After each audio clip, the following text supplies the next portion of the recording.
آج سارے کے سارے لوگ چہرے پر محنت کر رہے ہیں. لڑکیوں کو دیکھو اپنے میک اپ پر کتنا خرچ کر رہی ہیں. اب تو بہار کے بعض علاقوں میں پروگرام کے لیے میں گیا تو دیکھتا ہوں نقاب کے اوپر بھی لڑکیاں لائٹ لگا رہی ہیں. نقاب کے اوپر بھی لائٹ لگی ہے. اب بھائی جب نقاب کے اوپر تم لائٹ لگا رہی ہو تو کیا مطلب ہے اس کا؟ نقاب کا تو مقصد ہے چھپانا اپنے آپ کو. اب تم نقاب کے اوپر لائٹ لگا رہی ہو تو اپنے آپ کو اور نمایاں کر رہی ہو. کیا مطلب ہے؟ نقاب کو بھی آج ہم لوگوں نے ایک فیشن بنا دیا ہے. اللہ معاف کرے ہماری بہنوں کو. آج اپنے شریر پر اپنے چہرے پر کتنی محنت ہو رہی ہے. آج میک اپ آئٹم خریدنے پر شوہروں کی آمدنی کا ایک بڑا حصہ ان کی بیویوں کے میک اپ پر خرچ ہو رہا ہے. آج ہمارے نوجوان چہرے کے لیے کتنی محنت کر رہے ہیں, بالوں کے لیے کتنی محنت کر رہے ہیں. کس طریقے سے لوگ ہم کو ہینڈسم مان لیں, خوبصورت مان لیں, اسمارٹ مان لیں. او اپنے آپ کو خوبصورت اور ہینڈسم کہلانے والوں, کان کھول کر کے سن لو, اللہ تعالیٰ کے یہاں تمہارے چہروں کی خوبصورتی نہیں دیکھی جائے گی. تم کتنے ہینڈسم ہو, کتنے خوبصورت ہو, کتنے گورے چٹے ہو, تمہارے چہرے پر کوئی داغ دھبا ہے یا نہیں, اللہ تعالیٰ کیا یہ نہیں دیکھا جائے گا. ان اللہ لا ينظر الى صورکم واجسامکم ولکن ينظر الى قلوبکم واعمالکم. اللہ تعالیٰ تمہارے چہروں کو نہیں دیکھے گا, اللہ تمہارے جسموں کو نہیں دیکھے گا. اللہ تعالیٰ کیا اگر دیکھا جائے گا تو تمہارے دلوں کو دیکھا جائے گا. دل پر محنت کرو میرے پیارے ساتھی. بہت خوبصورت ایک لڑکا, بہت خوبصورت ایک خاتون, دنیا ان کے حسن و جمال کی تعریفیں کر رہی ہیں. سوال یہ ہے ان کے سینے میں جو دل ہے اس دل میں اللہ کی محبت کتنی ہے, اس دل میں ایمان کی محبت کتنی ہے, اس دل میں اللہ کا ڈر کتنا ہے, اس دل میں آخرت کا ڈر کتنا ہے. یہ دل اللہ تعالیٰ کیا میرے پیارے ساتھیوں سب سے زیادہ اہمیت رکھتا ہے. دل پر محنت کرو. ہمارے باپ ابراہیم علیہ السلام اللہ کی بارگاہ میں دعا کرتے ہیں, وَلَا تُخْزِنِي يَوْمَ يُبْعَثُونَ يَوْمَ لَا يَنْفَعُ مَالٌ وَلَا بَنُونَ إِلَّا مَنْ أَتَى اللَّهَ بِقَلْبٍ سَلِيمٍ. اے اللہ مجھے قیامت کے دن تو ذلیل نہ کرنا, مجھے قیامت کے دن تو رسوا نہ کرنا. دنیا میں انسان اگر رسوا ہو بھی جائے, آج رسوا ہوا ہے کل سیٹلمنٹ ہو جائے گا, کل عزت پا جائے گا. کل جو رسوا تھا آج عزت پا رہا ہے. لیکن آخرت کی جو رسوائی ہے, قیامت کے دن کی جو ذلت ہے, اس کا کوئی مداوا نہیں ہے میرے بھائیوں, اس کا کوئی علاج نہیں ہے. اس لیے ابراہیم علیہ السلام دعا کرتے ہیں کہ اے اللہ مجھے قیامت کے دن تو ذلیل نہ کرنا. یوم لا ينفع مال ولا بنون, قیامت کے دن نہ مال کام آئے گا نہ اولاد کام آئے گی. نہ قبر میں آپ کا مال کام آئے گا, نہ آخرت میں آپ کا مال کام آئے گا. نہ قبر میں آپ کی اولاد آپ کا ساتھ دینے آئے گی, نہ قیامت کے دن آپ کا ساتھ دینے آئے گی. ہاں نیک اولاد ہے, دعا کرے گی آپ کے لیے تو اس دعا کا فائدہ آپ کو ملے گا. اولاد بنفس نفیس چل کر, کوئی بیٹا ایسا تو نہیں جو باپ کے ساتھ قبر میں جا کے اتر جائے. کوئی ایسا بیٹا تو نہیں جو باپ کا ہاتھ پکڑ کے قیامت کے دن کہہ دے کہ اے اللہ میرے باپ کی جگہ مجھے عذاب میں ڈال دے اور اللہ اس کے مطالبے کو قبول کر لے. نہیں, نہ قیامت کے دن بیٹا باپ کے کام آئے گا, نہ قبر میں کام آئے گا. الا من اتى اللہ بقلب سلیم. قیامت کے دن تو وہی کامیاب ہوگا جو قلب سلیم لے کر کے آئے گا, صاف ستھرا دل لے کر کے آئے گا. دل پر محنت کرو میرے بھائیو. یہ دل ہمارا بہت کٹھور ہوتا چلا جا رہا ہے. جلسوں میں کوئی کمی نہیں ہے, یوٹیوب پر بیانات کی کوئی کمی نہیں ہے, علماء کی تقاریر کی کمی نہیں ہے. اتنا سب کچھ ہم سنتے ہیں, رات رات بھر جلسے اور پروگرام ہو رہے ہیں, مگر کیا بات ہے کہ سماج میں برائیاں بڑھتی چلی جا رہی ہیں. کیا بات ہے کہ سماج کے اندر گندگیاں کم نہیں ہو رہی ہیں. وجہ یہ ہے کہ آج ہمارے دل کٹھور ہو چکے ہیں. اللہ نے قرآن میں یہودیوں سے کہا تھا ثم قست قلوبکم من بعد ذالک فہی کالحجارۃ او اشد قسوہ. اے یہودیو تم نے اتنے گناہ کیے, اتنے پاپ کیے کہ پاپ کرتے کرتے تمہارے دل پتھروں سے زیادہ کٹھور ہو گئے. پتھروں سے زیادہ تمہارے دل سخت ہو گئے. وَإِنَّ مِنَ الْحِجَارَةِ لَمَا يَتَفَجَّرُ مِنْهُ الْأَنْهَارُ. ارے پتھر تو کچھ ایسے بھی ہوتے ہیں کہ پتھر کے اندر سے نہریں جاری ہونے لگتی ہیں. وَإِنَّ مِنْهَا لَمَا يَشَّقَّقُ فَيَخْرُجُ مِنْهُ الْمَاءُ. پتھر تو کچھ ایسے بھی ہوتے ہیں پتھر میں سے سوراخ ہو جاتا ہے, پانی رس رس کر کے نکلنے لگتا ہے. وَإِنَّ مِنْهَا لَمَا يَهْبِطُ مِنْ خَشْيَةِ اللَّهِ. پتھر تو کچھ ایسے بھی ہوتے ہیں جو اللہ کے خوف سے پگھل جاتے ہیں. اے انسان تو اتنا پاپی ہو چکا ہے, اتنا پاپی ہو چکا ہے, تیرا دل پتھر سے بھی زیادہ کٹھور ہو چکا ہے, پتھر سے بھی زیادہ سخت ہو چکا ہے. آج ہمارے دل پتھروں سے زیادہ سخت ہو چکے ہیں میرے ساتھی. اور یاد رکھیے یہ مدرسے جو چلتے ہیں, یہ مدرسے آپ کے دل کی دنیا کو بدلنے کے لیے بنائے جاتے ہیں. ان مدرسوں میں آپ کے دل کی بیماریوں کا علاج پڑھایا جاتا ہے. دل کو کیسے اللہ کی طرف مائل کیا جائے, دل کو کیسے شریعت کی طرف مائل کیا جائے. اگر ایک جملے میں کہوں, ان مدرسوں کا بنیادی مقصد یہی ہوتا ہے. وہ شاعر نے کہا نا کہ یہ مدرسہ ہے تیرا میکدہ نہیں ساقی, یہاں کی خاک سے انسان بنائے جاتے ہیں. انسان کیسے بنتے ہیں؟ ان مدرسوں سے جو نکلتے ہیں, جو دین کے طلباء اور دین کے علماء اور دین کے دائی جو دنیا میں قرآن و سنت کو عام کرتے ہیں, یہی وہ لوگ ہوتے ہیں میرے بھائیوں جو اپنے دلوں کی اصلاح کرتے ہیں اور دوسروں کے دلوں کی اصلاح کرتے ہیں. دل پر محنت کرو میرے ساتھی. ہم نے تو کورونا کا دور بھی دیکھا ہے, ہم نے تو وہ دور دیکھا ہے جو کئی نسلوں نے نہیں دیکھا, جو کئی صدیوں نے نہیں دیکھا. ہم نے وہ دور دیکھا ہے, کورونا کا وہ دور جس دور میں ہماری مسجدیں بند ہو گئی, خانہ کعبہ اللہ کا گھر جو 24/7 جس کا طواف ہوتا رہتا ہے, جہاں نماز ہوتی رہتی ہے, وہ خانہ کعبہ وہ مقفل ہو گیا, وہاں تالا لگ گیا. مسجدوں میں نماز بند ہو گئی, گھروں میں عید کی نماز ہم لوگوں نے پڑھی, جمعہ گھر میں قائم کیا گیا. یہ سارے مسائل نئے نئے مسائل جنم لیتے ہیں, اور حالات اتنے بدتر ہوئے کہ ہم روزانہ انٹرنیٹ پر دیکھتے تھے آج امریکہ میں کتنے لوگ مرے, آج فلاں ملک میں کتنے لوگ مرے. کرکٹ کے اسکور کی طرح مرنے والوں کی تعداد دیکھی جاتی تھی.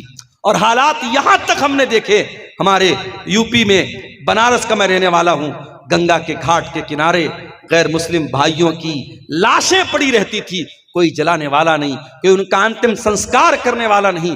کتنی جگہوں پر تو مسلمانوں نے ان غیر مسلموں کا انتم سنسکار کیا. کتنی جگہوں پر باپ مرا ہے, بیٹا اپنے باپ کی لاش کو چھونے کو تیار نہیں ہے. کتنی جگہوں پر کوڑا اٹھانے والی گاڑیوں سے لاشوں کو اٹھایا گیا. یہ حالات انسانی تاریخ نے بہت کم دیکھے تھے, یہ حالات ہم نے دیکھے تھے میرے بھائی. اتنے مشکل ترین حالات دیکھنے کے باوجود ہم کتنے کٹر دل اور کتنے کٹھور دل کے مالک ہیں میرے پیارے ساتھیوں. ہونا تو یہ چاہیے تھا, ان حالات کو دیکھنے کے بعد ہماری حالت بدل جاتی, ہم اللہ والے بن جاتے, اللہ کی بارگاہ میں گڑ گڑانے والے بن جاتے. جو نماز سے دور ہے وہ نمازی بن جاتے, جو شراب میں غرق تھے وہ شراب سے توبہ کر لیتے, جو زنا میں مبتلا تھے وہ زنا سے توبہ کر لیتے. مگر حالات نے الٹا رخ دیکھا ہے. اتنی بڑی مصیبت کے بعد بھی ہماری بے راہ روی میں, ہماری گندگیوں میں, ہماری برائی میں کوئی کمی نہیں. اسی لیے اللہ تعالیٰ قرآن کریم میں کہتا ہے فَلَوْلَا إِذْ جَاءَهُمْ بَأْسُنَا تَضَرَّعُوا وَلَكِنْ قَسَتْ قُلُوبُهُمْ وَزَيَّنَ لَهُمُ الشَّيْطَانُ مَا كَانُوا يَعْمَلُونَ. میرے بندو, جب مصیبتیں تمہارے اوپر آئیں, جب بیماریاں تمہارے اوپر آئیں, جب وائرس تمہارے اوپر آیا, ہونا تو یہ چاہیے تھا کہ تم اللہ کی بارگاہ میں تضرع کرتے, گڑ گڑاتے, اللہ سے معافی مانگتے, اللہ سے توبہ کرتے. لیکن تمہارے دل تو کٹھور ہو چکے ہیں, تمہارے دل تو سخت ہو چکے ہیں, اور شیطان تمہاری برائیوں کو اتنا سجا چکا ہے کہ تمہیں توبہ کرنے کی توفیق بھی نہیں ملتی. توبہ کرنے کی توفیق بھی نہیں ملتی. شیطان کا بہت پرانا ہتھیار ہے. جب آپ توبہ کرنے کا ارادہ کریں گے, شیطان کہے گا بعد میں کر لینا, بعد میں کر لینا, ابھی تو زندگی پڑی ہے, ابھی تو جوانی ہے, ابھی موج مستی کے دن ہے, کر لو. میرے نوجوان ساتھیوں, یہ جوانی کتنے دنوں تک باقی رہے گی اس کی کیا گارنٹی ہے؟ کتنے دنوں تک زندگی باقی رہے گی اس بات کی کیا گارنٹی ہے؟ ابھی ہمارے ایک دوست الہ آباد کے رہنے والے, پریاگ راج کے رہنے والے, ان کے بہنوئی اچھے خاصے چلتے پھرتے انسان 3 مہینہ پہلے بیمار ہوتے ہیں، زور زور سے ان کو کھانسی آنے لگتی ہے، ایڈمٹ کیا جاتا ہے، ڈاکٹر چیک اپ کرتا ہے، کہتا ہے ان کو کینسر کی بیماری ہے اور کینسر ان کے پھیپھڑے تک پہنچ چکا ہے، لنگس تک پہنچ چکا ہے، ان کے پورے پھیپھڑے کو کینسر نے خراب کر دیا ہے۔ ڈاکٹر کہتا ہے کہ اب ان کا بچنا بہت مشکل ہے۔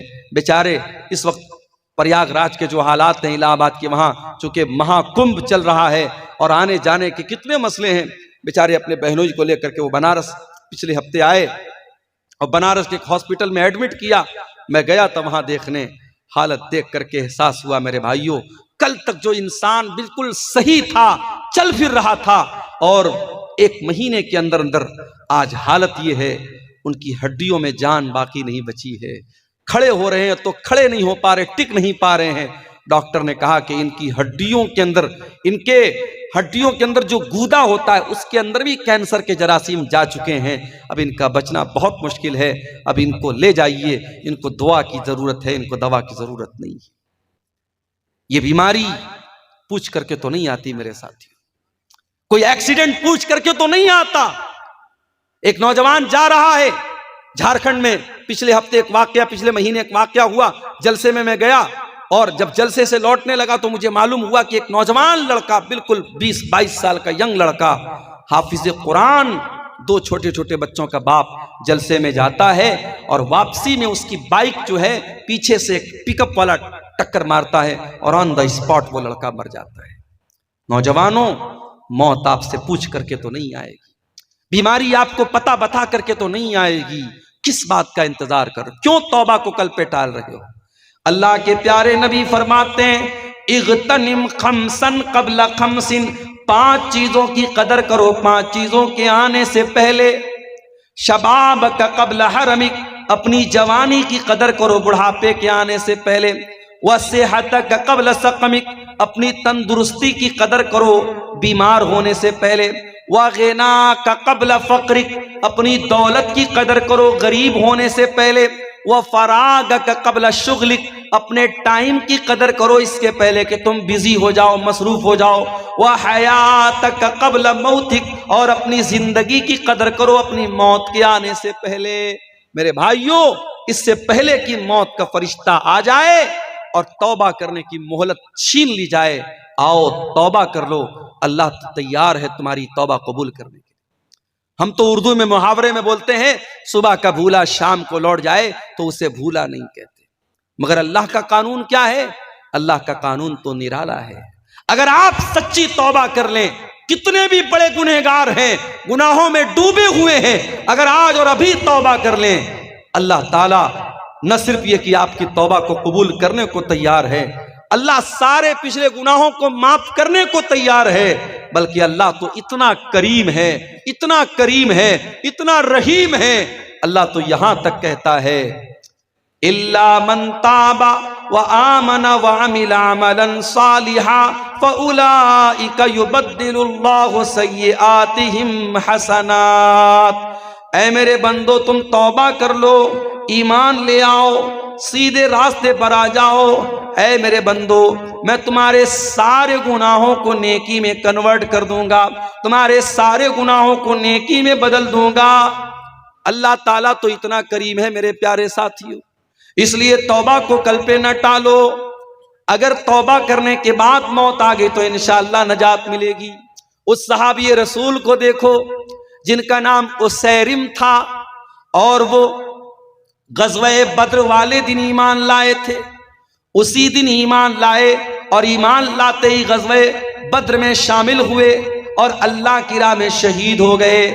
حضرت اسیرم رضی اللہ تعالیٰ عنہ وہ صحابی ہیں، علماء کہتے ہیں یہ وہ صحابی ہیں جنہوں نے ایک ٹائم کی نماز بھی نہیں پڑھی، ایک ٹائم کی نماز بھی نہیں پڑھی، ایمان لائے اور ایمان لاتے ہی اللہ کی راہ میں جہاد میں چلے گئے اور اللہ کی راہ میں لڑتے لڑتے شہید ہو گئے، شہادت کی موت نصیب ہو گئی۔ نبی نے ان کو جنتی قرار دیا، ایک ٹائم کی نماز نہ پڑھنے کے باوجود وہ جنت میں چلے گئے۔ کیوں؟ کیونکہ زندگی نے ان کو مہلت نہیں دی نماز پڑھنے کی، ایمان لائے اور اللہ کی راہ میں شہید ہو گئے۔ میرے پیارے ساتھیوں، توبہ کو کل پر نہ ٹالو، کل کس نے دیکھا ہے؟ حضرت یوسف علیہ السلام کے بھائیوں کو دیکھو، جب انہوں نے اپنے بھائی کو قتل کرنے کی پلاننگ کی تو ان کے دماغ میں بھی شیطان نے یہی وسوسہ ڈالا کہ آج یہ گناہ کر رہو، کل توبہ کر لیں گے۔ قرآن کہتا ہے بھائیوں نے آپس میں میٹنگ کی اور کہا اقتلوا یوسف او اطرحوہ ارضا یخل لکم وجہ ابیکم وتکونوا من بعدہ قوما صالحین۔ یوسف کو قتل کر دو، یوسف کو کہیں چھوڑ دو، دور چھوڑ دو، تاکہ یوسف نہ رہے اور تمہارا باپ صرف تم سے محبت کرے، اور کہتے ہیں آپس میں کہ بعد میں ہم لوگ نیک بن جائیں گے، بعد میں توبہ کر لیں گے۔ معاف کرنا میرے پیارے ساتھیوں، توبہ کو کل پہ ٹالنا یہ بھی شیطان کی بہت بڑی چال ہے۔ اور توبہ کو کیوں ٹالتا ہے انسان؟ کیونکہ دل اس کا کٹھور ہو چکا ہے۔ اس دل پر محنت کرو میرے پیارے ساتھیوں۔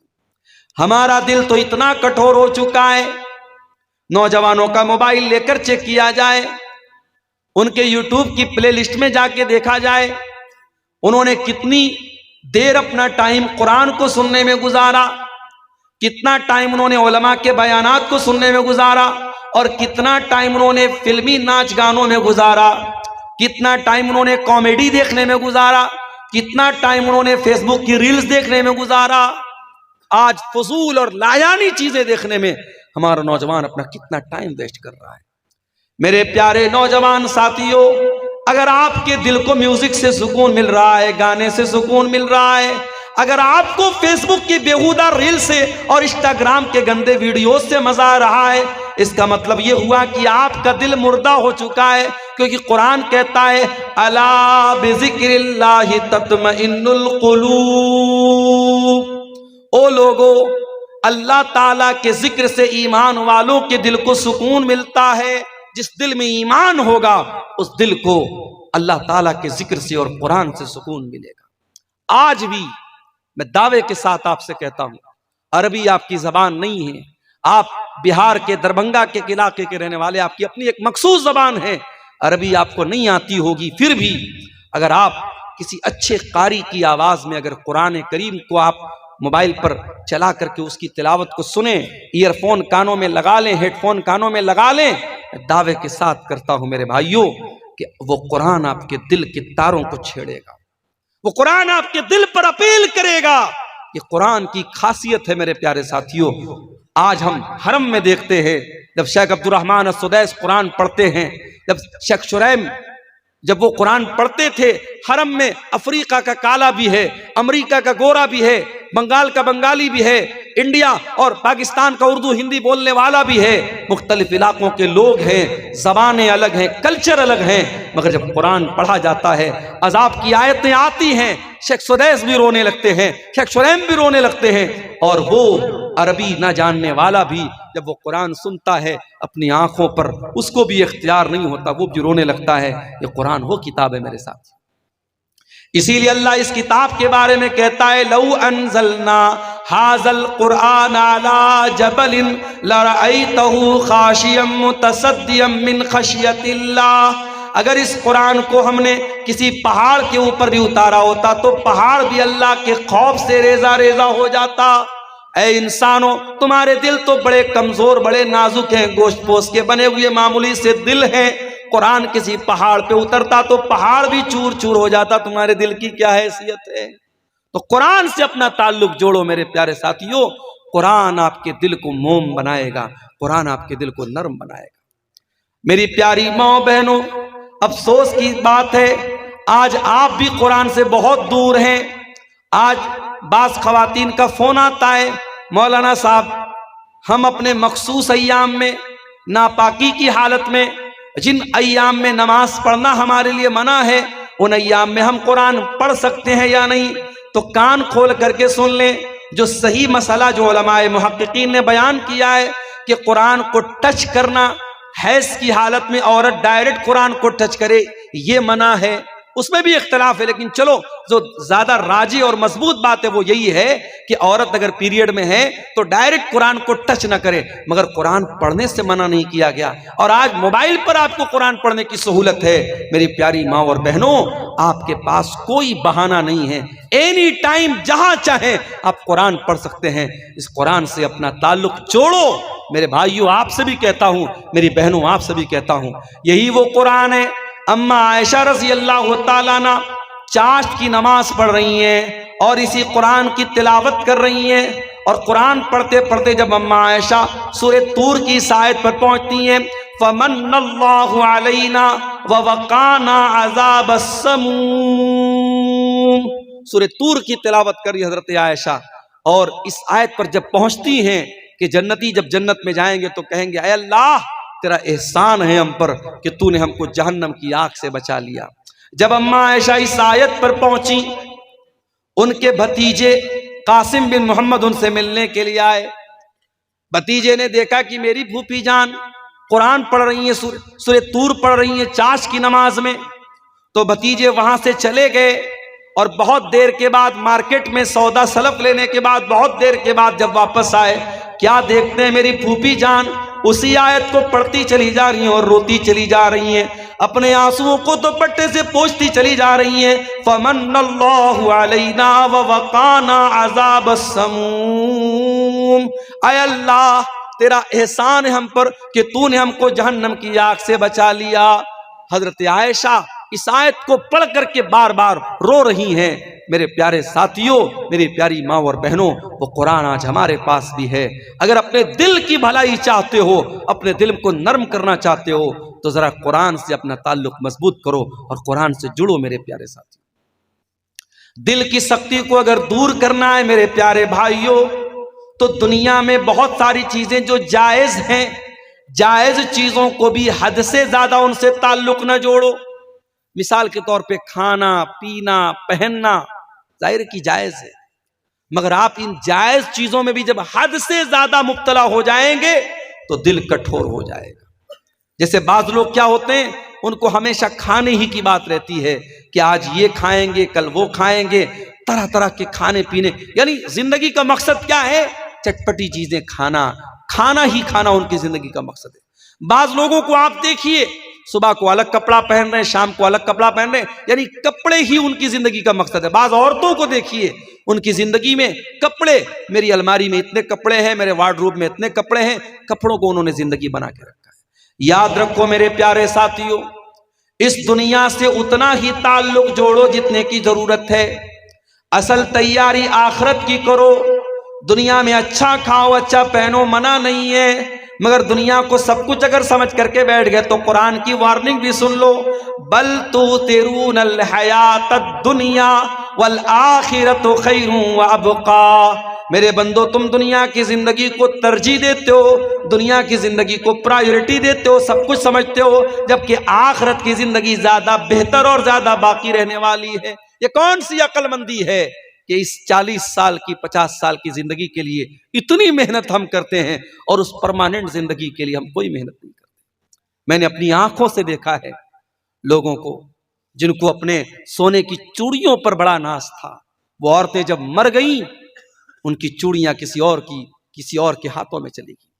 جن کو اپنے بینک بیلنس پر بڑا ناز تھا، اپنی دولت پر بڑا ناز تھا، اپنی سرکاری نوکری پر بڑا ناز تھا، آج دنیا سے چلے گئے۔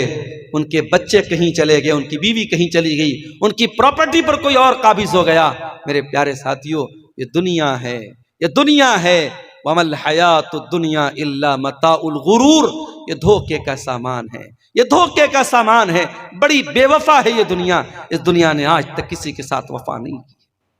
عبد الرحمن ابن عوف کو دیکھو، کون ہے عبد الرحمن بن عوف؟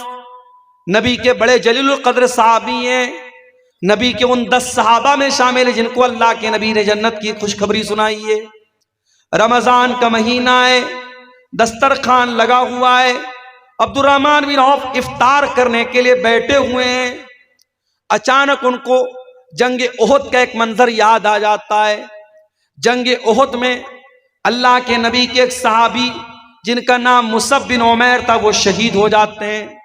مصعب بن عمیر لمبے تڑنگے بدن کے مالک تھے، جب کفنایا جانے لگا تو کفن کی چادر چھوٹی پڑ گئی، ان کے سر کو ڈھانپا جاتا تھا تو پیر کھل جاتا تھا، پیر کو ڈھانپا جاتا تھا تو سر کھل جاتا تھا۔ بڑی مشکل سے ان کے سر کو ڈھانپا گیا اور پیر کے اوپر اذخر گھاس کو ڈال کر کے ان کو قبر میں ڈالا گیا۔ عبد الرحمن بن عوف کہتے ہیں او لوگو، مصعب بن عمیر اللہ کے نبی کے اتنے جلیل القدر صحابی تھے، اور اس حالت میں ان کو دفن کیا گیا کہ ان کو کفن کی چادر تک نصیب نہ ہوئی۔ یہ وہ لوگ تھے جنہوں نے دنیا میں نیکی کی اور آخرت میں اس کا بدلہ پائیں گے، اور ایک ہم لوگ ہیں کہ جو اپنی نیکی کا مزہ دنیا میں پا رہے دنیا میں کھا رہے ہیں۔ اتنا کہہ کر کے عبد الرحمن بن عوف رونے لگے اور دسترخوان چھوڑ کر کے چلے گئے۔ ایک چیز اپنے منہ میں نہ ڈالی، دنیا کی ساری نعمتیں ان کے لیے حقیر بن گئی۔ میرے بھائیوں، ساری نعمتیں سامنے ہیں، مگر جب اپنی آخرت کو یاد کیا، اپنے انجام کو یاد کیا، عبد الرحمن ابن عوف نے اس دسترخوان سے ایک بھی سامان نہیں اٹھایا اور بغیر کھائے چل دی۔ تو کھاؤ پیو، لیکن ایک حد تک میرے پیارے ساتھیوں دنیا سے ایک حد تک اپنا تعلق جوڑو۔ اسی لیے قرآن کہتا ہے وَابْتَغِ فِي مَا آتَاكَ اللَّهُ الدَّارَ الْآخِرَةَ وَلَا تَنْسَ نَصِيبَكَ مِنَ الدُّنْيَا۔ دنیا میں آخرت کی تیاری کرو اور دنیا کو سب کچھ نہ سمجھو۔ دنیا میں جو تمہارا حق ہے، جو حصہ ہے، اس کو مت بھولو، لیکن دنیا میں آخرت کی تیاری کرو۔ تو دل کی سختی کو اگر دور کرنا ہے تو یہ کام ہمیں کرنا پڑے گا کہ ہم دنیا سے بس ضرورت بھر تعلق رکھیں، دنیا دار نہ بنے، دنیا پرست نہ بنے۔ دل کی سختی کو اگر دور کرنا ہے تو ایک اور کام کرنا پڑے گا، بہت زیادہ ہنسی مذاق کرنا، بہت زیادہ چٹکلے بازی کرنا، لطیفے سننا سنانا، اس سے بھی پرہیز کرنا چاہیے۔ اللہ کے پیارے نبی فرماتے ہیں وَلَا تُكْثِرِ الضِّحْكَ فَإِنَّ كَثْرَةَ الضِّحْكِ تُمِيتُ الْقَلْبَ۔ بہت زیادہ ہنسی مذاق نہ کیا کرو، بہت زیادہ ہنسی مذاق کرنے سے دل مردہ ہو جاتا ہے۔ بعض لوگوں کو آپ دیکھیے، ان کا ایک مزاج ہوتا ہے، ان کو جب دیکھو تب ہنسی مذاق اور چٹکلے بازی ان کی زندگی کا مقصد ہوتا ہے۔ معاف کرنا میرے پیارے ساتھیوں، ہنسی مذاق کی بھی ایک سیما ہوتی ہے۔ اگر آپ زندگی کو لے کر کے سیریس نہیں ہیں، اپنے انجام کو لے کر کے سیریس نہیں ہیں، اس کا مطلب کہ آپ کا دل مردہ ہو رہا ہے۔ نبی نے فرمایا کہ زیادہ ہنسنے سے دل مردہ ہو جاتا ہے۔ اگر اس دل کی سختی کو دور کرنا ہے، ایک اور کام ہم کو کرنا پڑے گا، اور وہ کام یہ ہے کہ کثرت سے اللہ تعالیٰ کا ذکر کریں، اللہ کو کثرت سے یاد کریں۔ جتنا زیادہ اللہ کو یاد کریں گے اتنا دل کے اندر نرمی پیدا ہوگی۔ امام حسن بصری کے پاس ایک آدمی آیا، اس نے کہا امام صاحب میرا دل بڑا سخت محسوس ہوتا ہے، میں کیا کروں؟ امام صاحب نے فرمایا عذبہ بذکر اللہ، اپنے دل کو اللہ تعالیٰ کے ذکر سے ملائم بناؤ، نرم بناؤ، دل کو پگھلا دو اللہ تعالیٰ کے ذکر سے۔ جتنا آپ اللہ تعالیٰ کا ذکر کریں گے دل کی سختی اتنی دور ہوگی، دل اتنا ملائم ہوگا، دل اتنا نرم ہوگا۔ اسی طریقے سے اگر دل کی سختی کو دور کرنا ہے، ایک اور کام ضرور کیجئے۔ آج باڑ سمیلا میں یہ پروگرام ہو رہا ہے، ہو سکتا ہے یہ تو سالانہ پروگرام ہے، آپ کی مسجدوں میں کبھی کوئی عالم آیا، کوئی درس ہو رہا ہے، کوئی دین کی بات ہو رہی ہے، کوئی مہمان عالم آیا، کوئی درس دے رہے ہیں، تقریر کر رہے ہیں۔ اس طریقے کی دینی مجلسوں میں ضرور شرکت کیا کرو میرے ساتھی۔ کوئی عالم اگر آپ کے محلے کی، آپ کی گاؤں کی مسجد میں آتا ہے اور آپ کو دین کی باتیں سناتا ہے، نصیحت کرتا ہے، اس طریقے کی علمی مجالس میں ضرور شرکت کیا کرو۔ قرآن کہتا ہے وَذَكِّرْ فَإِنَّ الذِّكْرَىٰ تَنفَعُ الْمُؤْمِنِينَ۔ اے نبی آپ نصیحت سنائیے، نصیحت مومنوں کو فائدہ پہنچاتی ہے۔ امام احمد ابن حنبل رحمۃ اللہ علیہ بہت بڑے امام تھے، ان کو 3 بادشاہوں نے کوڑے مروائے تھے، ان کے پیٹھ پر جلادوں نے کوڑے مارے تھے، اتنے کوڑے مارے گئے تھے ان کو کہ لکھنے والوں نے لکھا ہاتھی کو مارا جاتا تو ہاتھی پاگل ہو جاتا۔ اور کیوں کوڑے کھائے تھے امام احمد ابن حنبل نے؟ کوئی چوری کی تھی انہوں نے نعوذ باللہ، کوئی غلط کام کیا تھا؟ نہیں، ایک عقیدے کا مسئلہ تھا، عقیدے کا مسئلہ تھا۔ اس زمانے میں ایک فتنہ پیدا ہوا کہ قرآن اللہ کا کلام نہیں ہے، قرآن اللہ کی مخلوق ہے۔ امام احمد ابن حنبل نے ڈنکے کی چوٹ پر کہا کہ نہیں، قرآن اللہ کا کلام ہے، اور یہی عقیدہ نبی نے ہم کو دیا ہے، یہی عقیدہ صحابہ نے ہم کو دیا ہے، ہم اسی عقیدے پر قائم رہیں گے۔ اگر اس کے خلاف کوئی عقیدہ ہے ہم اس کو نہیں مانیں گے۔ اس عقیدے کی بنیاد پر امام احمد ابن حنبل کو 3 بادشاہوں کے دور میں، 3 خلفاء کے دور میں کوڑے مارے گئے۔ امام احمد ابن حنبل جب جیل جا رہے تھے، ان کے ہاتھوں اور پیروں میں زنجیریں جکڑی جا رہی تھیں، تو امام احمد ابن حنبل کہتے ہیں کہ ایک اعرابی، ایک دیہاتی، اس موقع پر اس کی نظر میرے اوپر پڑی۔ اس نے دیکھا کہ امام احمد ابن حنبل صحیح عقیدے کے لیے اور قرآن و حدیث کے دفاع کے لیے جیل جا رہے ہیں اور ان کے ہاتھ اور پیروں میں زنجیریں ہیں۔ اس نے کہا یا احمد ان یقتلک الحق مت شہیدا وان عشت عشت حمیدا، اے احمد ابن حنبل، سچائی کے راستے میں تم جیل میں جا رہے ہو، حق راستے میں تم جیل میں جا رہے ہو، اگر اس سچائی کے راستے میں، حق کے راستے میں اگر آپ کو موت آ جائے تو اے احمد ابن حنبل آپ شہادت کی موت آپ کو آئے گی، شہید ہو جائیں گے آپ، اور اگر زندہ رہیں گے، اگر آپ بچ گئے تو دنیا تعریف کرے گی کہ احمد ابن حنبل اللہ کی توحید کے لیے جیل میں گیا تھا۔ اے احمد ابن حنبل آپ کے دونوں ہاتھ میں لڈو ہے، مر گئے تو شہادت کی موت ہوگی، بچ گئے تو لوگ آپ کی تعریف کریں گے۔ احمد ابن حنبل کہتے جب میں جیل میں گیا اور جلادوں نے میری پیٹھ پر کوڑے برسائے اور میرے ہاتھوں میں جب زنجیریں پہنائی گئیں تو مجھے اس جلاد کی بات، اس اعرابی کی بات یاد آئی، اس دیہاتی کی بات یاد آئی، فقوی قلبی، اور اس کی باتوں کو یاد کر کے میرا دل مضبوط ہو گیا۔ میرے پیارے ساتھیوں، کبھی ایسا ہوتا ہے کوئی ایک تقریر، کوئی ایک بات، کسی عالم کی کوئی ایک نصیحت دل کی دنیا بدل دیتی ہے۔ ایک ڈاکو تھا جس کا کام تھا ڈاکہ ڈالنا، جس کا کام تھا چوری کرنا، لوگوں کے گھروں میں جا کے چوری کرتا تھا، ڈاکہ ڈالتا تھا۔ اسے ایک لڑکی سے محبت ہو گئی، اس لڑکی سے ملنے کے لیے اس کے مکان کی چھت پہ گیا، رات کا سناٹا تھا، دور کوئی اپنے گھر میں بیٹھ کے قرآن پڑھ رہا تھا، اور قرآن پڑھتے پڑھتے سورہ حدید کی آیت نمبر 16 اس تلاوت کرنے والے نے تلاوت کی، اور وہ اس چور اور ڈاکو کے کانوں میں وہ آیت پڑ گئی، أَلَمْ يَعْنِ لِلَّذِينَ آمَنُوا أَن تَخْشَعَ قُلُوبُهُمْ لِذِكْرِ اللَّهِ، کیا ایمان والوں کے لیے ابھی وہ سمے نہیں آیا، وہ وقت نہیں آیا کہ اللہ کا کلام سن کر کے ان کے دل پگھل جائیں۔ یہ آیت اس چور کے کان میں پڑی، اس ڈاکو کے کان میں پڑی، اس نے کہا کہ اے اللہ اب وہ سمے آ چکا ہے، وہ وقت آ چکا ہے، اے اللہ میں توبہ کرنا چاہتا ہوں۔ وہ وہاں سے نکلا اور ایک دوسری جگہ پہنچا جہاں بہت سارے لوگ اکٹھا تھے اور آپس میں باتیں کر رہے تھے۔ وہ جا کر کے ان کی باتیں سننے لگا، وہ آپس میں کیا باتیں کر رہے تھے۔ کچھ لوگوں کا کہنا تھا کہ ہمیں یہاں رکنا چاہیے، اور کچھ لوگوں کا کہنا تھا یہاں سے نکل جانا چاہیے، کچھ لوگوں کا کہنا تھا کہ ہمیں یہاں رک جانا چاہیے کیونکہ رات کا وقت ہے، اور اس علاقے میں ایک بہت بڑا ڈاکو ہے جس کا نام فضیل ابن عیاض ہے، وہ ڈاکہ ڈالتا ہے، وہ چوری کرتا ہے، وہ آئے گا ہمارا مال چوری کر لے گا، اس لیے بہتر ہے کہ ہم یہیں پر رات گزارے صبح نکلیں گے۔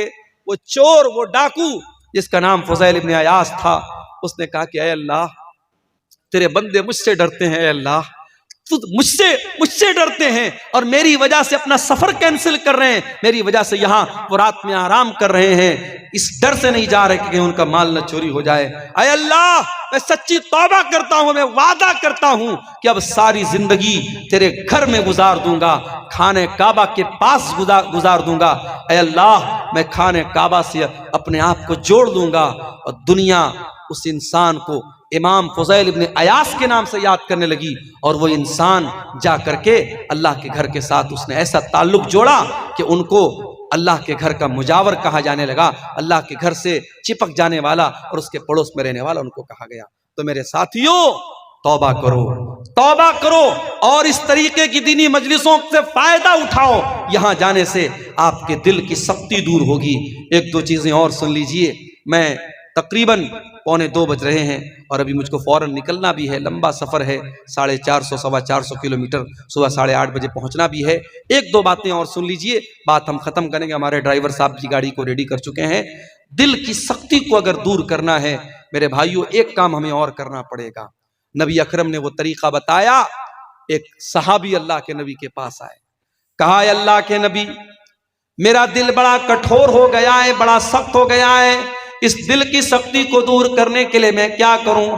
آپ نے فرمایا امسح براس الیتیم، کسی یتیم کے سر پہ ہاتھ پھیر لو۔ کسی یتیم کے سر پہ ہاتھ پھیر لو، کسی یتیم کی پرورش کر دو، کسی یتیم کی کفالت کر لو، کسی مدرسے میں یتیم بچے پڑھ رہے ہیں، اس یتیم بچے کی پڑھائی کا خرچ اٹھا لو میرے بھائیوں، اس سے بھی آپ کا دل نرم ہو جائے گا۔ یہ میں نہیں کہہ رہا ہوں، یہ جناب محمد رسول اللہ صلی اللہ علیہ وسلم کہہ رہے ہیں اپنے صحابی سے، امسح براس الیتیم، یتیم کے سر پہ ہاتھ پھیرو تمہارا دل نرم ہو جائے گا۔ میرے بھائیوں، آج اپنے دلوں کو نرم کرنے کی ضرورت ہے۔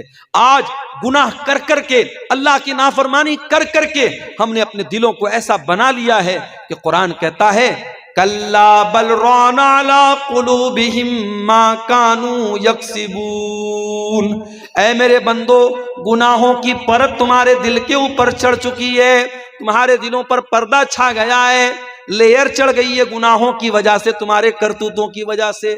اگر گناہوں کی اس پرت کو دور کرنا ہے میرے عزیزو، توبہ کے ذریعے دور کرو، استغفار کے ذریعے دور کرو، قرآن کی تلاوت کے ذریعے دور کرو۔ اسی طریقے سے موت کو یاد کیا کرو، کبھی کبھی ایسے ہی قبرستان چلے جاؤ۔ ہمارے یہاں کوئی ضروری نہیں ہے کہ ماں اگر انتقال کر گئی ہے، ماں کے لیے مغفرت کی دعا کرنا ہے تو قبرستان جانا ضروری نہیں۔ ماں کے لیے مغفرت کی دعا کرنا ہے ہم گھر میں بیٹھے بھی کر سکتے ہیں، مسجد میں بیٹھ کے بھی کر سکتے ہیں۔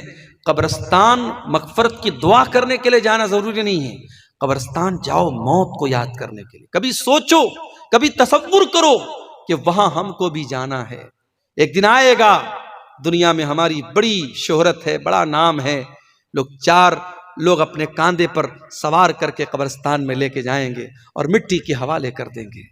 بڑے بڑے اپنے زمانے کے ترم خاں، بڑے بڑے دولت والے، بڑی بڑی شہرت والے اور بڑے بڑے اپنے نام کے آگے لمبے چوڑے القاب لگانے والے آج منو مٹی کے نیچے دفن ہے میرے پیارے ساتھیوں، اور کوئی ان کا پرسان حال نہیں ہے۔ اس قبر کی تاریکی میں ہم سب کو جانا ہے، اور ہم سے 3 سوال ہوگا، مجھ سے بھی ہوگا، آپ سے بھی ہوگا۔ من ربو کا، من نبیوں کا، ما دینوں کا، تیرے رب کون ہے، تیرے نبی کون ہے، اور تیرا دین کیا ہے۔ اور ان تینوں سوالوں کا جواب میتھمیٹکس کی کتابوں میں نہیں ملے گا، ان تینوں سوالوں کا جواب سائنس کی کتابوں میں نہیں ملے گا، ان تینوں سوالوں کا جواب کانوینٹ اسکولوں میں نہیں ملے گا۔ معاف کیجئے گا، میں انگلش میڈیم تعلیم کی توہین نہیں کر رہا ہوں، میں سائنس کی اہمیت کو نہیں گھٹا رہا ہوں، میں میتھمیٹک کی اہمیت کو نہیں گھٹا رہا ہوں، مگر اتنا ضرور آپ کو بتاؤں گا کہ قبر میں آپ کو کام آئے گا تو رب کا قرآن کام آئے گا۔ یہی قرآن جس کے پڑھنے والوں کو آپ حقیر سمجھتے ہیں، جس کے پڑھانے والوں کو آپ حقیر سمجھتے ہیں، جو قرآن پڑھانے والا آج رمضان میں زکوٰۃ کی بھیک مانگنے آپ کے در پہ آئے تب وہ مدرسہ چلائے گا۔ یہ حالات کیوں ہیں میری قوم کے، اس پر بھی ہمیں غور کرنے کی ضرورت ہے۔ بڑے بڑے سیٹھوں کے یہاں بھکاریوں کی طرح یہ مدارس کے سفرا، یہ مدارس کے ذمہ دار بھکاریوں کی طرح لائن لگا کے کھڑے ہوتے ہیں، اور زکوٰۃ کی رقم انہیں بھکاریوں کی طرح دی جاتی ہے۔ یہ بھی ایک لمحہ فکریہ اور غور کرنے کا مقام ہے کہ آپ کو قرآن پڑھانے والا اور آپ کے بچوں کو قرآن پڑھانے والا آپ کے در پہ آ کے بھیک مانگتا ہے تب وہ قرآن پڑھا پاتا ہے۔ یہ بہت افسوس کی بات ہے میرے بھائیوں۔ جب مومن قبر کے تینوں سوالوں کا صحیح جواب دے گا، میرا رب اللہ ہے، میرا دین اسلام ہے، میرے نبی محمد صلی اللہ علیہ وسلم ہے، تو فرشتہ پوچھے گا کہ تجھے ان تینوں سوالوں کا جواب کیسے پتا چلا؟ تو وہ کیا کہے گا؟ قرأت کتاب اللہ فآمنت بہ وصدقت بہ، میں نے قرآن پڑھا تھا، میں نے اللہ کی کتاب کو پڑھا تھا، اس پر ایمان لایا تھا، اس پر تصدیق کی تھی۔ میں قرآن کا عالم تھا، میں قرآن کا حافظ تھا، میں نے قرآن کو سمجھا تھا، میں نے قرآن کو پڑھا تھا۔ قبر میں بھی یہ قرآن آپ کے کام آئے گا، اور قیامت کے دن بھی یہ قرآن آپ کے کام آئے گا۔ قیامت کے دن یوم یفر المرء من اخیہ وامہ وابی وصاحبتہ وبنی، نہ بیٹا باپ کے کام آئے گا، نہ بیوی شوہر کے کام آئے گی، نہ بھائی بھائی کے کام آئے گا، لیکن قرآن وہاں بھی آپ کے کام آئے گا۔ نبی اکرم فرماتے ہیں اقرأوا القرآن فإنہ یأتی یوم القیامۃ شفیعا لأصحابہ، قرآن پڑھا کرو، قرآن قیامت کے دن سفارش کرے گا تمہارے لیے، تمہارے حق میں اللہ تعالیٰ سے لڑے گا۔ میرے بھائیوں، قرآن سے اپنا تعلق مضبوط کرو، موت کو یاد کرو، قبرستان جایا کرو، اس سے بھی انشاءاللہ ہمارے دلوں کی سختی دور ہوگی۔ اور آخری چیز میرے پیارے ساتھیوں، دل کی سختی کو دور کرنا ہے تو دل کے مالک سے اپنی لو لگا لو۔ دل کا ریموٹ کنٹرول اللہ کے ہاتھ میں ہے، دل کا مالک اللہ ہے۔ اللہ جب تک نہیں چاہے گا آپ کا دل ہدایت پر نہیں آ سکتا، آپ کا دل صحیح راستے پر نہیں آ سکتا۔ اور جس دن اللہ چاہے گا بڑے سے بڑے گمراہ انسان کو اللہ ایمان کی توفیق دے دے گا۔ بڑے بڑے بالی ووڈ کے اور ہالی ووڈ کے فلمی ہیرو اور ہیروئن جن کی ساری زندگی ناچ گانے میں گزری، جس دن اللہ نے ان کو ہدایت دینی چاہی، ہدایت کے راستے پر آ گئے۔ اور جس کے دل کو اللہ تعالیٰ نے ہدایت سے محروم کر دینا چاہا، وہ مسلمان تھا، مرتد ہو گیا۔ کوئی اپنے آپ کو کل تک مسلمان کہتا تھا، آج کافر ہو گیا، مشرک ہو گیا، اور آج دوسروں کے در پہ جا کے سر جھکانے لگا۔ اس لیے دل کے مالک سے اپنا تعلق جوڑو۔ اور ایک دعا سکھا رہا ہوں، اور یہ دعا ہمارے پیارے نبی جناب محمد رسول اللہ صلی اللہ علیہ وسلم کثرت سے پڑھا کرتے تھے۔ یا مقلب القلوب ثبت قلبی علی دینک، اے دلوں کے پلٹنے والے میرے دل کو اپنے دین پر ثابت قدم کر دے، میرے دل کو اپنے دین پر جما دے۔ یہ دعا کثرت سے پڑھا کرو، انشاءاللہ یہ جو ہے آپ کو یہ دعا کام دے گی۔ یہ سوالات، ڈھیر سارے سوالات آئے، اتنا ٹائم بھی نہیں ہے، جلدی جلدی جواب دے دیتے ہیں۔ کیا تراویح کی نماز پڑھانے کے لیے مکمل قرآن حفظ کرنا ضروری ہے؟ ضروری نہیں ہے، بہتر تو ہے کہ مکمل قرآن کا حافظ ہو تاکہ مکمل قرآن پڑھے، چونکہ اللہ کے پیارے نبی ہر رمضان میں حضرت جبریل کو پورا قرآن سناتے تھے۔ اسی سے علماء نے یہ مسئلہ مستنبط کیا ہے کہ تراویح میں بھی پورا قرآن پڑھایا جائے تو بہتر ہے، افضل ہے، لیکن ضروری نہیں ہے۔ کیا عورتیں تراویح کی نماز مسجد میں مردوں کے ساتھ پڑھ سکتی ہیں؟ بالکل پڑھ سکتی ہیں، جیسے جمعہ کی نماز پڑھ سکتی ہیں، جیسے 5 وقتہ نماز پڑھ سکتی ہیں۔ اگر ان کے لیے سپریٹ انتظام ہے، پردے کے ساتھ وہ آ رہی ہیں اور کوئی ایسا کام نہیں کر رہی جو غیر شرعی ہے، جو شریعت کے رول اینڈ ریگولیشن کے خلاف ہے، تو تراویح کی نماز بھی پڑھ سکتی ہیں۔ حیض اور نفاس والی عورت فرض روزہ کی قضا کب پوری کرے گی؟ اگلے رمضان کے پہلے کرے گی۔ مان لیجئے کہ کسی عورت کے پیریڈ کی وجہ سے 5-6 روزے چھوٹ گئے، تو اس کو چاہیے کہ اگلے سال کا رمضان آنے کے پہلے بیچ میں کبھی بھی اس کو پورا کر لے۔ اور نفاس میں جو روزے چھوٹتے ہیں تو اس میں ہو سکتا ہے کہ لمبا پیریڈ چلا جائے، زیادہ روزے چھوٹ جائیں، تو ان کو بھی کوشش کرے ایز سون ایز پاسبل، جتنا جلدی ممکن ہے اس کی قضا کر دیں۔ لڑکا اور لڑکی کب بالغ ہوتے ہیں اور کتنے سال کی عمر میں ان پر روزہ فرض ہے؟ عمر کی کوئی قید نہیں ہے۔ لڑکیوں کو جب پیریڈ آنے لگے وہ بالغ ہو جاتی ہیں، اور لڑکوں کو جب داڑھی مونچھ کے بال آ جائیں یا شرمگاہ کے بال آ جائیں تو وہ بالغ ہو جاتے ہیں۔ اب ایسا اگر 12 سال کی عمر میں بھی ہو جائے تو وہ بالغ مانا جائے گا، اور بالغ اگر ہیں تو ان کے اوپر نماز بھی فرض ہے، ان کے اوپر روزہ بھی فرض ہے۔ واللہ عالم۔ تراویح کی نماز کتنی رکعت ہے؟ 8 یا 20؟ جو اللہ کے رسول کی سنت ہے، آپ سے ثابت ہے، 8 رکعت تراویح ہے۔ آپ 8 کے ساتھ 3 رکعت وتر پڑھے، یعنی 8 + 3 11 رکعت، یہ اللہ کے نبی سے ثابت ہے، اور اس پر بہت ساری دلیلیں موجود ہیں، اللہ کے رسول کی احادیث موجود ہیں۔ کیا مردے کی طرف سے افطار کرا سکتے ہیں؟ مردے کی طرف سے عام صدقہ خیرات کرنے کا ذکر ملتا ہے۔ افطار کا میرے علم میں کوئی ایسا خاص ثبوت نہیں ہے جس میں مردے کی طرف سے اللہ کے رسول کے دور میں یا صحابہ کے دور میں افطار کرایا گیا ہو۔ بعض علماء نے یہ لکھا ہے کہ افطار بھی ایک طریقے کا اطعام ہے، مسکینوں کو جس طریقے سے ہم کھانا کھلاتے ہیں تو افطار میں بھی ہم لوگوں کو کھانا کھلاتے ہیں، تو میت کی طرف سے بھی ہم کرا سکتے ہیں۔ لیکن بہرحال بہتر یہ ہے کہ آپ خود اپنی طرف سے افطار کرائیں۔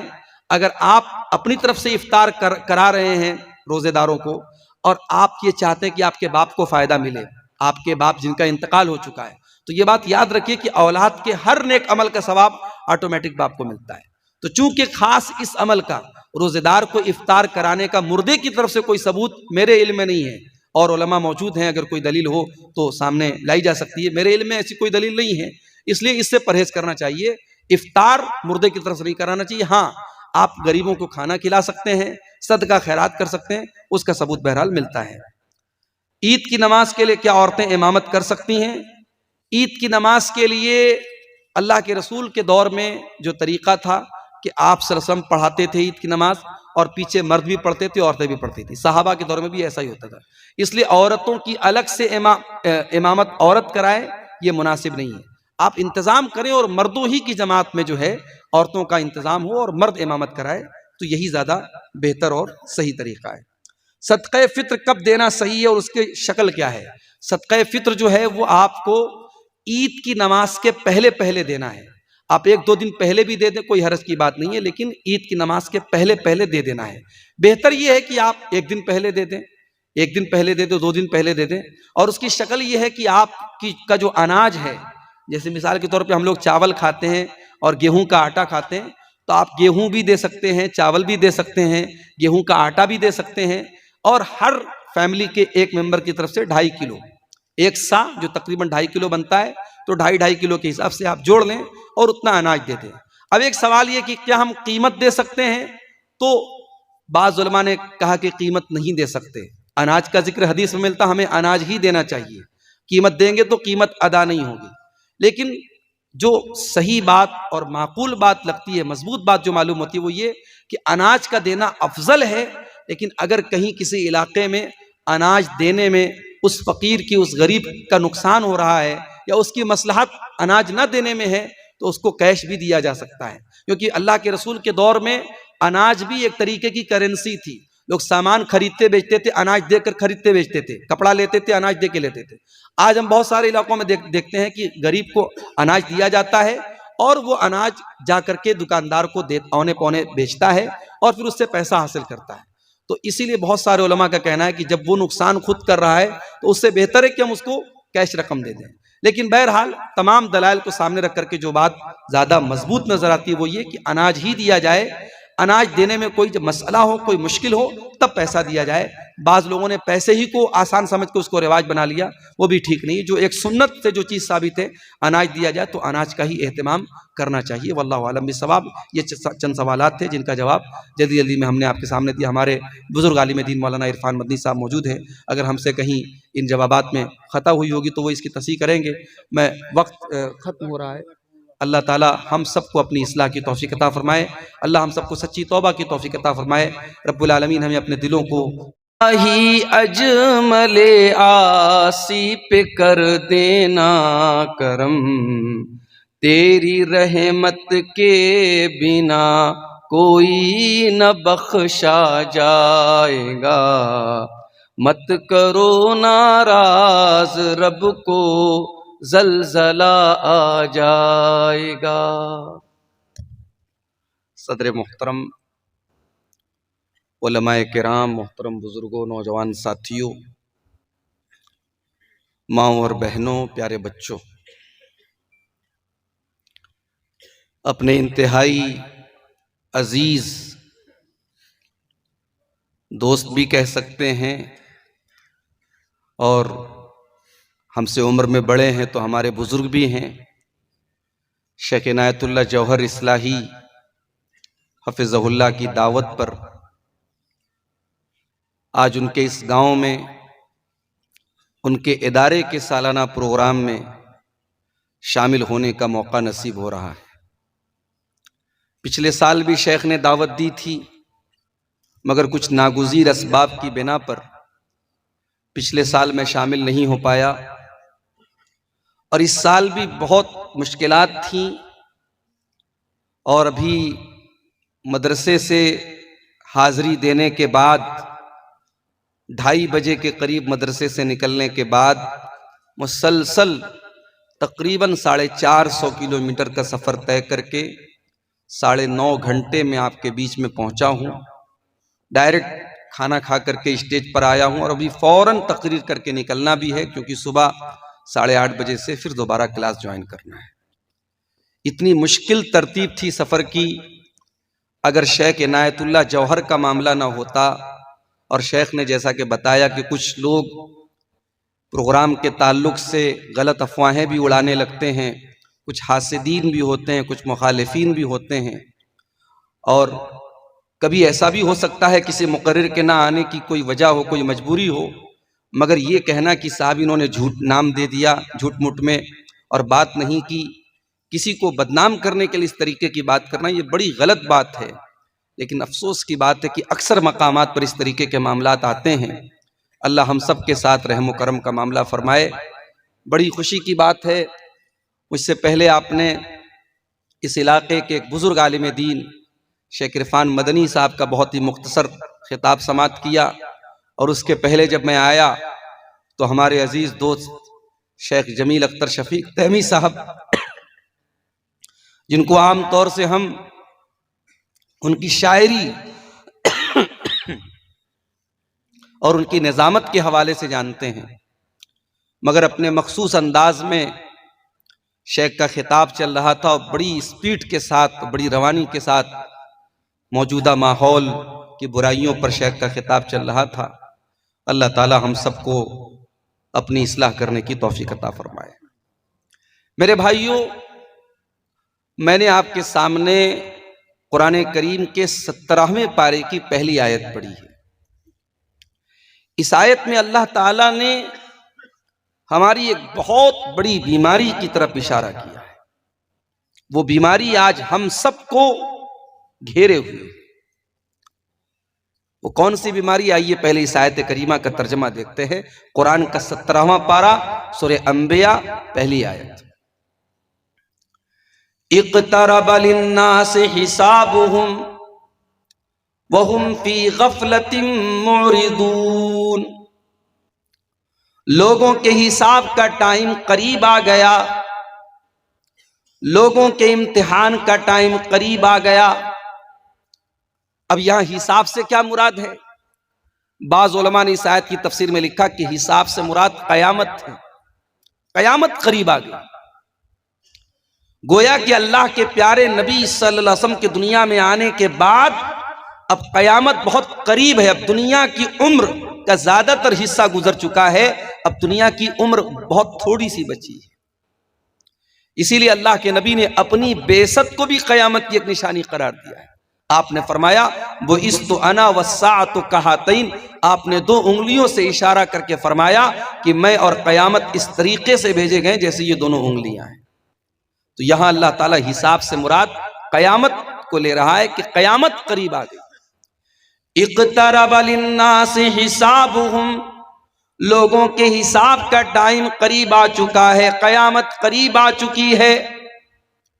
اور ایک اس آیت کی تفسیر یہ بھی کی گئی کہ موت جو ہر انسان کو آنی ہے، اور موت کے بعد بھی انسان جب قبر میں جائے گا تو مکمل تو نہیں لیکن جزوی طور پر پارشیلی کہہ سکتے ہیں ہم، تھوڑا بہت حساب و کتاب تو قبر میں بھی شروع ہو جاتا ہے۔ قبر میں بھی اس سے سوال و جواب ہوتا ہے، اور قبر میں بھی اس کے ساتھ رحمت کا یا عذاب کا معاملہ کیا جاتا ہے۔ تو بعض علماء نے یہاں حساب سے مراد موت کو لیا ہے۔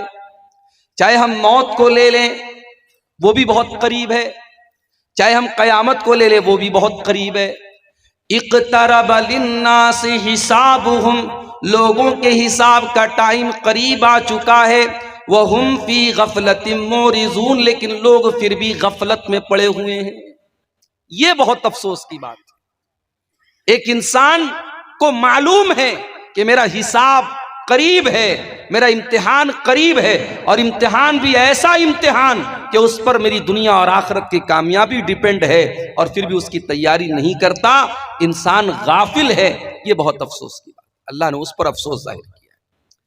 اقترب للناس حسابهم وهم فی غفلۃ معرضون، لوگوں کے حساب کا ٹائم قریب آ چکا ہے لیکن لوگ غفلت میں پڑے ہوئے ہیں اور اعراض کر رہے ہیں، اپنا منہ موڑ رہے ہیں۔ سمجھانے والا سمجھا رہا ہے، بتانے والا بتا رہا ہے، ان کی موت یاد دلا رہا ہے، ان کی آخرت یاد دلا رہا ہے، مگر وہ دھیان دینے کو تیار نہیں ہے۔ اس میں اللہ تعالیٰ نے ہماری بہت بڑی بیماری کے بارے میں بتایا، غفلت کی بیماری۔ غفلت کا مطلب سمجھتے ہیں آپ؟ کبھی آپ روڈ پر چل رہے ہوں اور بیچ روڈ پر ایک آدمی دنیا و ما فیہا سے بے خبر ہو کے بیچ روڈ پہ چل رہا ہو، اور آپ ہارن پر ہارن دے رہے ہو اور وہ ہٹ نہ رہا ہو، تو ہم کہتے ہیں یار یہ انسان کتنا بڑا لاپرواہ ہے، کتنا بڑا غافل ہے، اس کو اس بات کا بھی احساس نہیں کہ ایکسیڈنٹ ہو جائے گا، یہ مر جائے گا۔ ہم اس کیفیت کو غفلت بولتے ہیں۔ غفلت، انسان اپنے انجام سے بے خبر ہو کر کے زندگی گزارے، یہ غفلت ہے میرے پیارے ساتھی۔ اور آج معاف کیجئے گا ہم سب اس بیماری میں مبتلا ہو چکے ہیں، اور جو انسان غفلت کی بیماری میں مبتلا ہو جائے وہ جانور سے بھی بدتر ہے۔ آئیے قرآن کی ایک آیت ذرا دیکھتے ہیں۔ وَلَقَدْ زَرَعْنَا لِجَهَنَّمَ كَثِيرًا مِنَ الْجِنِّ وَالْإِنسِ لَهُمْ قُلُوبٌ لَا يَفْقَهُونَ بِهَا وَلَهُمْ أَعْيُنٌ لَا يُبْصِرُونَ بِهَا وَلَهُمْ آذَانٌ لَا يَسْمَعُونَ بِهَا۔ ہم نے بہت سارے جنات کو اور بہت سارے انسانوں کو جہنم کے لیے تیار کر کے رکھا ہے، جہنم کے لیے ہم نے فکس کر دیا ہے کہ وہ جہنم ہی میں جائیں گے۔ جنات بھی بہت سارے ایسے ہیں اور انسان بھی بہت سارے ایسے ہیں۔ ان کی پہچان کیا ہے؟ فرمایا لہم قلوب لا یفقہون بہا، ان کے پاس دل تو ہے، ان کے پاس دل تو ہے، لیکن وہ اس دل کا استعمال نہیں کرتے، وہ غور نہیں کرتے، وہ فکر نہیں کرتے، ان کے اندر سوچنے سمجھنے کی صلاحیت نہیں ہے۔ دل اور دماغ تو ہے مگر غور نہیں کرتے۔ وَلَهُمْ أَعْيُنٌ لَا يُبْصِرُونَ بِهَا، ان کے پاس آنکھیں تو ہیں مگر وہ دیکھتے نہیں ہیں۔ وَلَهُمْ آذَانٌ لَا يَسْمَعُونَ بِهَا، ان کے پاس کان تو ہے مگر وہ سنتے نہیں ہیں۔ کیا مطلب؟ بہرے ہیں؟ اندھے؟ نہیں، آنکھیں ہیں مگر عبرت کی نگاہیں نہیں ہیں۔ آنکھیں ہیں، سچائی کو نہیں دیکھتے، صحیح کیا ہے غلط کیا ہے اس کو نہیں دیکھتے، ان کی آنکھیں اس کے سلسلے میں بند ہو جاتی ہیں۔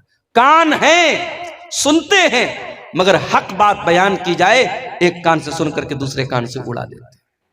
اللہ فرماتا ہے ایسے لاپرواہ لوگ، ایسے غافل لوگ، ایسے بے خبر لوگ جن کے پاس دل اور دماغ تو ہے مگر استعمال نہیں کرتے، آنکھیں تو ہیں مگر سچائی کو نہیں دیکھتے، کان تو ہے مگر حق بات کو نہیں سنتے، فرمایا اولئک کالانعام بل ہم اضل، ایسے لوگ تو جانور ہیں بلکہ جانوروں سے بھی زیادہ بدتر ہیں۔ اولئک هم الغافلون، یہی وہ لوگ ہیں جو غافل ہیں۔ غافل قرار دیا اللہ تعالیٰ نے ایسے لوگوں کو جو اللہ رب العالمین کے دین کے سلسلے میں اپنے کان، اپنی آنکھ اور اپنے دل اور دماغ کا استعمال نہ کریں۔ میرے پیارے ساتھیوں، آج ذرا نوجوان نسل کے اوپر نظر اٹھا کے دیکھو، آج ہم سب اس غفلت کی بیماری میں مبتلا ہیں۔ آج ہمارا نوجوان اپنی زندگی کا مقصد کیا بنا کے بیٹھا ہے؟ کھانا ہے، کمانا، انجوائے کرنا ہے۔ نہ زندگی کا کوئی موٹو ہے، نہ مقصد ہے، نہ مشن ہے۔ اے مسلمان، اگر تیری زندگی کا مقصد صرف کھانا کمانا اور انجوائے کرنا ہے تو تیری زندگی کے بیچ میں اور ایک جانور کی زندگی میں کیا فرق ہے؟ تیری زندگی میں اور ایک مشرک کی اور ایک کافر کی زندگی میں کیا فرق ہے؟ معاف کرنا، اپنی شہوتوں کو پورا کرنا تو جانور کو بھی آتا ہے، اپنے کھانے کا انتظام کرنا تو جانور کو بھی آتا ہے، ایک حیوان بھی اپنا پیٹ پال لیتا ہے۔ اے انسان، تو اپنی شرمگاہ کی اور اپنے جسم کے تقاضے ہی پورے کرنے کے لیے نہیں آیا ہے۔ تیری زندگی کا مقصد بہت اعلیٰ ہے، تیری زندگی کا مقصد بہت بلند ہے۔ کیا ہے تیری زندگی کا مقصد؟ اللہ قرآن میں کہتا ہے وَمَا خَلَقْتُ الْجِنَّ وَالْإِنسَ إِلَّا لِيَعْبُدُونَ، میرے بندوں، میں نے جنات کو اور انسان کو اپنی عبادت کے لیے پیدا کیا ہے۔ میں نے اس لیے پیدا کیا ہے تاکہ انسان میری توحید پر آ جائے، میری عبادت کرے، مجھ کو راضی کرے، ایسا کام کرے جس سے میں خوش ہو جاؤں۔ یہ ہے ہماری زندگی کا مقصد۔ ہماری زندگی کا مقصد کیا ہے؟ اللہ کو راضی کرنا ہے۔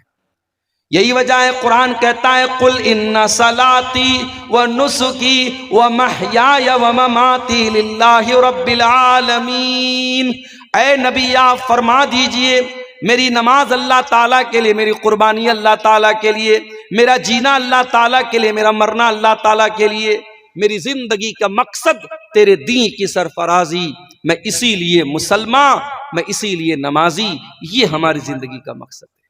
اور یہ مقصد جب انسان اس کو اپنا لے تو دنیا کی پرواہ نہیں کرتا، دنیا کیا کر رہی ہے، دنیا کیا کہہ رہی، نہیں، میرا رب کس میں خوش ہے، میرا رب کس میں راضی ہے، انسان اس بات کی پرواہ کرتا ہے۔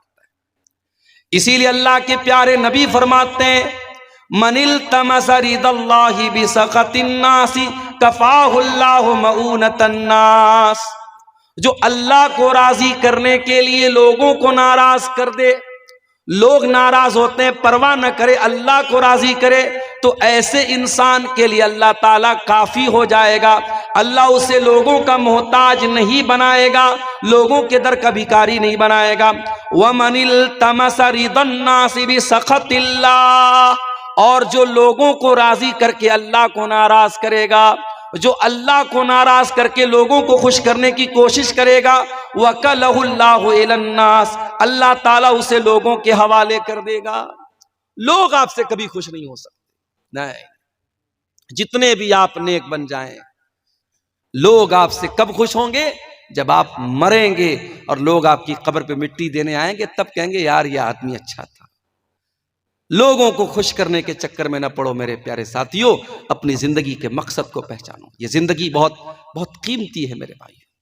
ہمارے دین میں خودکشی کیوں حرام ہے؟ ہمارے دین میں سوسائڈ کیوں حرام ہے؟